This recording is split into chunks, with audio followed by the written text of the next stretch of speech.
வணக்கம் நண்பர்களே. நெல்லையில விஜயோட பேச்சு பார்த்திருப்பீங்க. மிகப்பெரிய அதிரடிங்க. அவர் ஒவ்வொரு மீட்டிங் போனாலும் ஒரு 2% ஓட்டு கூடுது அப்படின்னு நம்ம சொன்னோம். அது 20 மீட்டிங் போச்சுன்னா 40% வந்துரும் அப்படின்னு அர்த்தம் இல்ல. அவரே அதுக்கு ட்ரை பண்றது இல்ல. ஆனா பேச்சு பார்த்தோம்னா ஒவ்வொரு மீட்டிங்கும் அப்படியே ஹை லெவல்ல போயிட்டு இருக்கு. முக்கியமா என்ன சொன்னாரு? நீங்க கவனிச்சிருப்பீங்க. காங்கிரஸ் உண்மையான காங்கிரஸ் தாவேகாவோட தான் கூட்டணி இருக்கான்.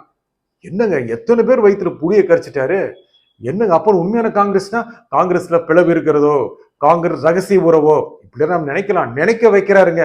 காங்கிரஸ் அதிருப்தியோட தான் திமுகவோட கூட்டணி அமைச்சது. நல்லா தெரியும் நினைக்கிறேன். எங்களுக்கு 50 சீட் வேணும், 55 வேணும், 35, 40 வேணும், ஆட்சியில பங்கு வேணும், 35, இந்த 30 அப்படின்னு சொல்லி 28க்கு செட்டில் ஆனாங்க. 25 இருந்து 28 3 சீட்டு. இதுல இன்னொரு விஷயம் என்னன்னா, ஏன் அவர் இப்படி சொல்லியிருப்பாரு கவனிக்கிறோம் நம்ம. ஏன்னா பாண்டிச்சேரியில தேர்தல் நடக்குது. இந்த தேர்தல் பிரச்சாரத்துக்கு திரு ஸ்டாலின் போனாரு, திரு அமித்ஷா போனாரு, ராகுல் போனாரு ஒரே நாள்ல. ஆனா ராகுலும் ஸ்டாலின் நினைச்சிருந்தா ஒரே மேடையில தோன்றி இருந்தாங்கன்னா ஒரு செம்ம பாயி பாயி சகோதரா சகோதரான்னு மக்கள்கிட்ட ஒரு இணக்கம் ஏற்பட்டிருக்கும்ல. போகவில்லை. இது விஜய்க்கு நல்ல ஒரு குழுவா போச்சு. ஏன்னா நிறைய பேர் காங்கிரஸ்ல இருக்கிறவங்க விஜயோட கூட்டணி அமைச்சிருக்கணும்னு சொன்னாங்க. நிறைய பேர் தேர்தலுக்கு முன்னாலேயே விஜயோட கூட்டணி வருது அப்படின்னு ஓப்பனா பேசினாங்க. ஆனா யாரும் கவனிக்கல. சரி, மேலிடம் சொன்னது. அதுல ராகுல் காந்திக்கு இஷ்டம் இல்லையாம். மற்ற மேலிடம் சோனியா காந்தி, அப்புறம் தலைவர் மல்லிகார்ஜுன கார்கே, இவர்களெல்லாம் சேர்ந்து ஒரு முடிவு பண்ணாங்க. இதுல ராகுல் காந்திக்கு விருப்பம் இல்லை அப்படின்னு தான் சொல்லப்படுகிறது. விருப்பம் இல்லைங்க அவருக்கு. அவர் எப்படியாவது ஒரு 40 சீட் வாங்கணும், இல்லை தாவேக்காவோட போகணும், சான்ஸ் எடுக்கணும் அப்படின்னு நினைக்கிறாரு. கொஞ்சம் யங் பிளட் இல்ல நினைச்சாரு. ஆனா எல்லாம் முடியல. 23 சீட் கொடுக்குறாங்கல்ல, கூட இருங்க அப்படின்ட்டாங்க. இது விஜய்க்கு ஒரு சரியான நேரத்துல, தேர்தலுக்கு ஒரு 15 நாள் இருக்கிற சமயத்துல, நமக்கு 23ஆம் தேதி தேர்தலுங்க. இன்னும் கரெக்டா ஒரு இந்த பதிவு பண்ற நாள்ல இருந்து சரியாக 2 வாரங்கள் இருக்கு. 2 வாரங்கள் 1 நாள் இருக்குங்க. அப்படின்னா ஒரு 15 நாள்னு சொல்லலாம். அந்த சமயத்துல என்ன பண்ணாரு? காங்கிரஸே அவர் கூட தான் இருக்கு அப்படின்ட்டார். அதை சொன்னது மூலம் என்னென்ன பண்ணாருன்னா, காங்கிரஸ் தொண்டர்களுக்கு ஒரு கொக்கி போட்டாரு. அது மட்டும் இல்லாம சிறுபான்மையினர் காங்கிரஸ் பக்கம் இருப்பாங்க அப்படிங்கிற மாதிரி ஒரு பிக்சரை காமிச்சிட்டார். நல்லா கவனிக்கிறேங்க. ஏதோ சிறுபான்மையினர் தான் காங்கிரஸ் ஓட்டு போடுறாங்களா? இல்ல, நிறைய இந்துவாதத்தினர் அவங்களுக்கு ஓட்டு போடுறாங்க, பெரும்பான்மையினர் ஓட்டு போடுறாங்க. சிறுபான்மையினர் காங்கிரஸ் இருந்தால் நம்பிக்கை கொள்கிறார்கள். ஆனா உண்மையான காங்கிரஸ் தன்போக்கு இருக்கிறது மூலமாக சிறுபான்மையினர் ஓட்டுகளை தன் வளையத்தில் போட்டுக் கொள்வதற்கு சரியான முயற்சி எடுத்து விட்டார். எங்கே போய்? நெல்லையில. முக்கியமான விஷயம், நெல்லையில நமக்கு நல்லா தெரியும். நெல்லை சுற்றிய பகுதிகளில் சிறுபான்மை நிறைய பேர் இருக்காங்க. முக்கியமா கிறிஸ்தவ சமுதாயம் நிறைய பேர் இருக்காங்க. அந்த கன்னியாகுமரி வரைக்கும் இருக்காங்க. கன்னியாகுமரி தெரியும் நமக்கு. இந்து நாடார் கிறிஸ்தவ நாடார் செம்ம பிளவு. கிறிஸ்தவ நாடார் அப்படியே காங்கிரஸ் போடுவாங்க, இந்து நாடார் அப்படியே பாஜக போடுவாங்க. மாத்தி போட மாட்டாங்கன்னு அர்த்தம் கிடையாது, போடுவாங்க. இருந்தாலும் பெரும்பான்மை. அங்கே போய் இந்த கணக்கு சொல்லிட்டாருங்க. அது மட்டும் இல்லாம யார் யார் பேரெல்லாம் எடுத்தாரு தெரியுமா? யார் யார் பேரு எல்லாம் பெரிய பெரிய தலைவர்கள் இருந்தாலும் கூட அவருடைய ஜாதி அடையாளத்துடனும் அடையாளம் காணப்படுபவர்கள். அவர்கள் ஜாதி தலைவர்கள் கிடையாது. அவர்கள் நாட்டின் சுதந்திரத்திற்காக போராடுகிறவர்கள். அப்படி அங்கங்க பேரை சொல்லிட்டு போயிட்டாரு. வீரபாண்டிய கட்டபொம்மன் பேரை சொல்றாரு, அழகுமுத்துக்கோன் பேரை சொல்றாரு. அப்படி சொல்றது மூலம் பாருங்களேன், அந்த சமூகத்தினர்கிட்ட ஒரு பெரிய அதிர்வலை ஏற்படுத்துறாரு. ஒரு புதிய கட்சிங்க, ஒரு மிகப்பெரிய நடிகர் அரசியலுக்கு வந்திருக்கிறாரு. அந்த மாதிரி பேசும்போது என்னென்ன பேசுறாருன்னா, திமுக வழக்கம் போல தீய சக்தி, அவங்களுக்கும் தாவேகா கிடையாதான் போட்டின்னு சொல்லிட்டு பாஜக இன்னபெற, ஏங்க அண்ணா திமுக போய் இன்னபெறன்னு சொல்லலாமாங்க? தமிழகத்துல 2வது பெரிய கட்சிங்க. இன்னைக்கு நிறைய ஆண்டுகள் 1வது பெரிய கட்சியா இருந்த கட்சிங்க அண்ணா திமுக. தோத்தார் கூட 23% இருந்ததுங்க 96ல. அப்படி இருந்த கட்சியை பாஜகவோட இன்னும் பேர எக்ஸெட்ரா எக்ஸெட்ரா அப்படி சொல்லிட்டாரு. இது என்ன ஆகுது அப்படின்னா, திமுக எதிர்ப்பு வாக்குகள் இருக்கு இல்லையா, திமுக எதிர்ப்பு வாக்குகள் பிரியும் அப்படின்னு நிறைய பேர் சொன்னாங்க. இதுல என்னன்னா, அதிமுக ஆதரவு வாக்குகளை தன்பகம் கவர்றாரு. இதுல பொடி வச்சு பேசுறாருங்க. சினிமா நடிகர் தானே, என்ன தெரியும் அப்படின்னு நிறைய பேர் சொன்னாங்க. அரசியல்வாதிகள் முழுக்க முழுக்க 99% நடிகர்கள் தான். நல்லா தெரியும். அரசியல் வந்தாவே நடிப்பு நல்லா தெரியணும். இவர் ஏற்கனவே நடிகருங்க, அரசியல் எவ்வளவு நடிப்பாரு அப்படின்னு நினைக்கிறோம்.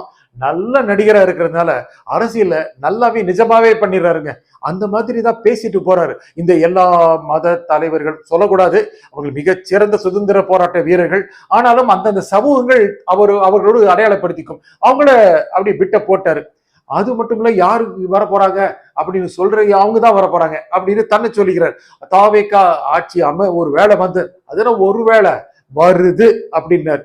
அது சொல்றது மூலம் அந்த கேப்பை கொடுத்தாரு பாத்தீங்களா, அங்கதாங்க சிறந்த நடிகர் நிக்கிறாரு. அந்த கேப்பை விட்டு பிடிக்கிறாரு, அப்புறம் பாடுறாருங்க, செம்மையா பாடுறாரு. அவர் நல்ல பாட்டு வழியிலே வந்தவர் இல்லையா, அவங்க அம்மாவை சிறந்த பாடகர். இத பார்த்து நம்ம முதலமைச்சர் பாட ஆரம்பிச்சிட்டாரு. எடப்பாடி எப்ப பாடுவாருன்னு தெரியல. என்னங்க பேசுறதே பாடுற மாதிரி இருக்கா? அவரு தெரியல. அவரு நல்லா முழங்குறாரு, செம்மையா முழங்குறாரு. எப்படியும் நமது ஆட்சி தான் அப்படின்னு முழங்குறாரு. அந்த முழக்கம் கொஞ்சம் கஷ்டமா தான் இருக்கு. ஏன்னா அந்த மாதிரி ஒரு நவீன விதமான ஒரு நிலைமை வந்து விட்டது. என்ன பேசணும் அப்படிங்கிறது ஸ்டைல் வந்துருச்சு. விஜய் ரொம்ப அழகா ப்ரிப்பேர் பண்ணி தாங்க பேசுறாரு. ஆனா அழகா டெலிவரி பண்றாரு.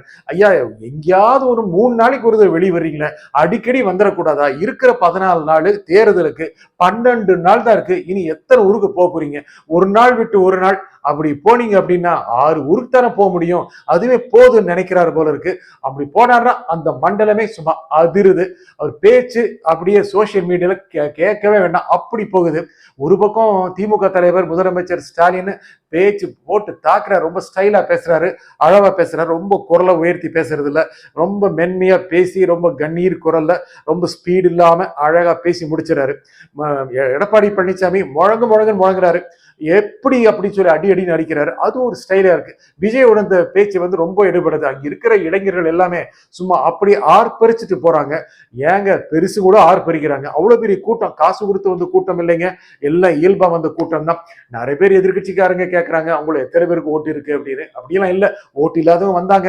ஆனா ஓட்டு இருக்கிறவங்க அப்படியே ஆடி பாடி கொண்டாடிட்டாங்க. இன்னும் வேற எங்க போவாரு, எந்த சமயத்துல போற, எங்க போய் அடுத்த பிரச்சாரம் பண்ணுவார் அப்படின்னு ஒரு 2 நாள் வெயிட் பண்ண வேண்டியது இருக்கிறாரு.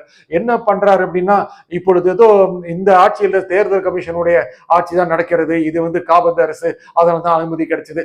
ஐயா, இதனாலதான் இதே மாதிரி 2 தடவை நீங்க வராம போனீங்க அப்படின்னு கேட்கறாங்க. மக்கள் கேட்கறாங்கல்ல, திமுக காரங்க கேட்கறாங்க. இப்போ இருக்கிற இந்த அமைப்பு தாங்க உங்களுக்கு 2 தடவை அனுமதி கொடுக்கல அப்படின்னு. ஆனா அதெல்லாம் தாண்டி தான் பேசுறாரு. மக்கள் ஏதோ அவருக்கு எதிராக. அப்புறம் அந்த ஜனநாயகம் பத்தி வாயை திறக்கலைன்னு வர்றவங்க போறவங்கள தட்டிட்டு போனாங்க. அப்புறம் என்ன சொல்லிட்டாரு பாத்தீங்களா, ஜனநாயகன் வரல அப்படின்னா விஜயோட புகழ் மங்கி போயிருமா, ஜனநாயகன் வரலன்னா அரசியல் எதிர்காலம் இல்லாம போயிருமா, அதை நீங்க விட்டுருவீங்களா அப்படின்னு கேட்டார்ல. அது கேட்ட போதே ஜனநாயகனே அந்த 70mm வந்த மாதிரி ஒரு சரௌண்ட் சவுண்ட்ல ஒரு மக்கள் ஆர்ப்பரிச்சாங்க பாருங்க. அதுலயே அவர் அப்படியே வெற்றி முகத்தை பாக்குறாருங்க. அரசியல முதிர்ச்சி அடைஞ்சிட்டாரு.